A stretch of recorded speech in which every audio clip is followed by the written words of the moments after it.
رسول الله وعلى نبينا محمد وعلى آله وأصحابه أجمعين. اللهم إنا نسألك علما نافعا ورزقا طيبا وعملا متقبلا. اللهم فقهنا في الدين وعلمنا التأويل يا رب العالمين. Alhamdulillah, today we are starting the chapter of the rulings of those that are exempted from fasting in the book Umdatu by Ibn Qudama al-Maqdisi rahimahullah. قال المصنف رحمه الله, the author rahimahullah, he says باب أحكام المفطرين في رمضان, the chapter of those that are exempted in the month of Ramadan. He says قال ويباح الفطر في رمضان لأربعة أقسام, and it is permissible for those to break their fast in the month of Ramadan for four types or four categories of people. أحدها المريض الذي يتضرر به So the first is the sick person that will be harmed or affected by the fast. والمسافر الذي له القصر فالفطر لهما أفضل وعليهما القضاء وإن صام أجزأهما. And the musafir, the one that is traveling, the travel of the person that is allowed to shorten their prayer, musafir al-qasr. And he says for them, for those two categories, the breaking of the fast is permissible, and they should make up the number of days that they did not fast, but if they fasted, it would be valid. So let's take the first one, al-marid alladhi yatadarraru bihi, the sick person that would be harmed if he fasted during the month of Ramadan. So for the sick person, it is permissible for him to break his fast. It is permissible for him to break his fast. Now, is it allowed for him to fast? And the scholars have differed upon this, and the majority of the scholars have said that it is permissible for him to fast even if it will harm him during the fasting. And this goes back to the mas'ala, or this is built upon the mas'ala of is a tadawi wajib or not? Is taking medicine and taking medication, is it wajib? Is it something that's mandatory or compulsory? Or is it something which is mubah? It is permissible. And the majority of the scholars have said that it is not mandatory, but rather it is permissible. It is permissible, except in a case where it's extremely easy for the person to take, and it's a life or death situation, where it would be considered suicide, that if he does not take the medicine.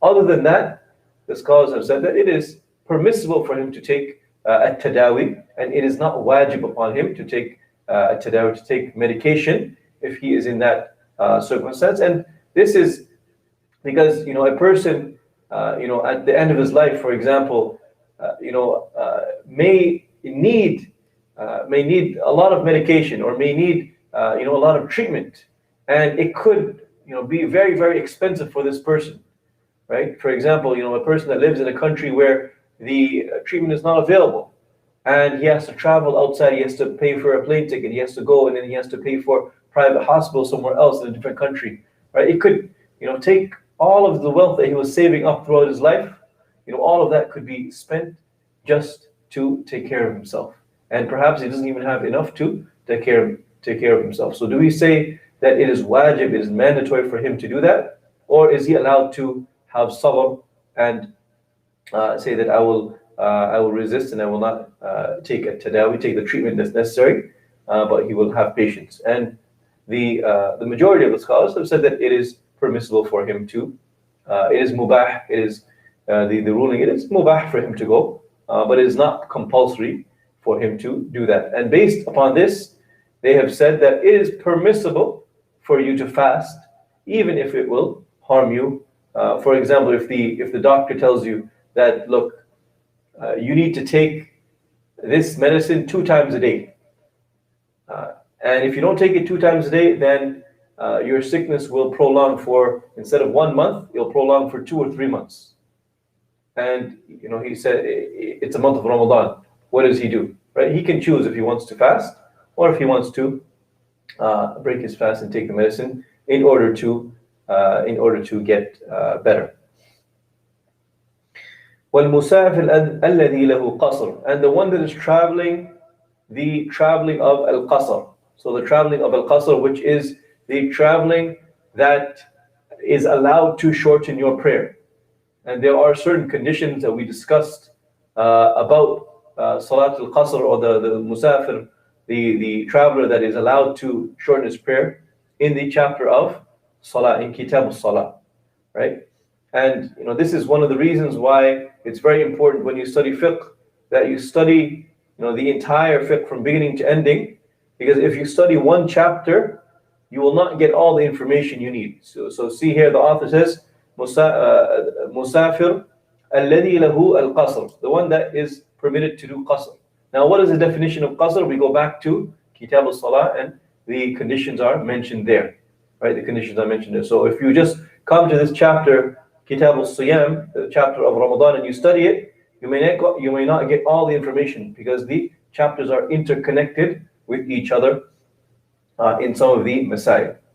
And the one that is traveling, Musafir al-Qasr, is that from the most important of conditions is that he is traveling 80 kilometers or more, according to the majority of the scholars. They've said that if he's traveling 80 kilometers or more with the intention of safar, with the intention of traveling, then he is permitted to shorten his prayer, and he is permitted to break his fast. However, it is better for him to fast if he's able to, and if it's not going to be a mashaqqa, a hardship upon him, it is better for him to fast, rather, not break his fast. It is better for him to fast in that situation, because the scholars have looked at the month of Ramadan.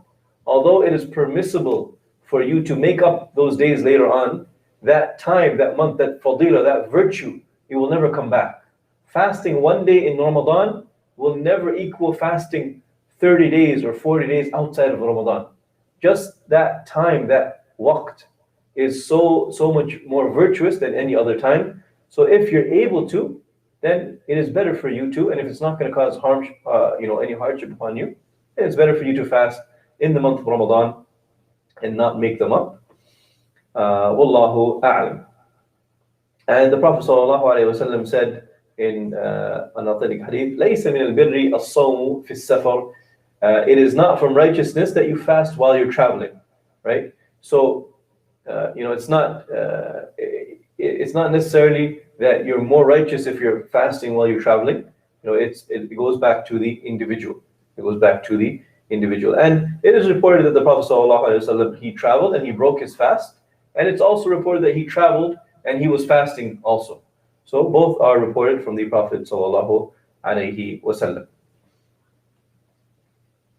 And the author, rahimahullah, he goes on to say the second category, which is الثاني الحائض والنفساء تفطران وتقضيان وإن صامتا لم يجزئهما. So the author, rahimahullah, he says, from the ones that are exempted to break their fast are the menstruating women and those that have postpartum bleeding. Those that have just given birth to a child, they have bleeding after that. They break their fast and they have to make it up after their period is over, or after the menstruation is over. And if they fast during those days, then their fast will not be valid. So their fast will not be valid. وَالثَّالِثُ الْحَامِلُ وَالْمُرْضِعُ إِذَا حَافَتَا عَلَى أَنفُسِهِمَا أَفْطَرَتَا وَقَضَتَا وَإِنْ حَافَتَا عَلَى ولديهما أفطرتا وقضتا وأطعمتا عن كل يوم مسكينا وإن صامتا أجزأهما. And the third category of those that are allowed to break their fast is the pregnant woman that the pregnant woman and the one that is breastfeeding. So the pregnant woman and the one that is breastfeeding. And now there is some detail. If they fear for themselves, they break their fast and they have to make up for it. So if she fears for herself, so it would be, she would, in this condition, scholars will look at it as if she is sick and she is fearing for herself. That is why she's breaking her fast. So if she, a pregnant woman or a breastfeeding woman, if she fears for herself, then she breaks her fast and she makes up the fast, one fast, after she's able to do so. If they fear for their unborn child, they break their fast, make up for it, and feed one poor individual per day. So if they fear for the child, then they have to break their fast. They can break their fast. They make it up, but they have to also feed one poor individual per day. So they have to feed one miskin per day if they fear for the child as well. And if they fast, it is permissible and it is valid. It is valid if they fast during that time as well. Then the author, rahimahullah, he goes on to say, Al-Rabi', the fourth category is Al-Ajizu عن الصوم لكبر أو مرض لا يرجى ضره فإنه يطعم لكل يوم مسكينا. And the fourth category is the one that is incapable of fasting because of old age or an incurable disease. In this case, he should feed one poor person, one poor individual per day. So the fourth category of people that are exempted are the ones that are not able to fast because of old age, or they have a disease or a condition which is incurable, or they don't hope to get cured from this disease. Like the doctor has told them that, look, this is gonna be with you for the rest of your life, and it affects their fasting. They're not able to do that, not able to fast because of this situation. So in that condition, they would feed one poor person or one poor individual per day. Now, in terms of feeding the poor person per day, how do you feed, right? And the scholars have said that you have to feed one mud, so one measurement of wheat, or half of a sa'a, so two muds of any other food such as dates or barley or anything that is in your particular country. So you would feed that amount to the miskin person. And some of the scholars have also said that it is not necessarily measured, but you give them what is suffice for one meal. Wallahu a'lam wa sallallahu ala nabiyyina Muhammad wa ala alihi wa ashabihi ajma'in.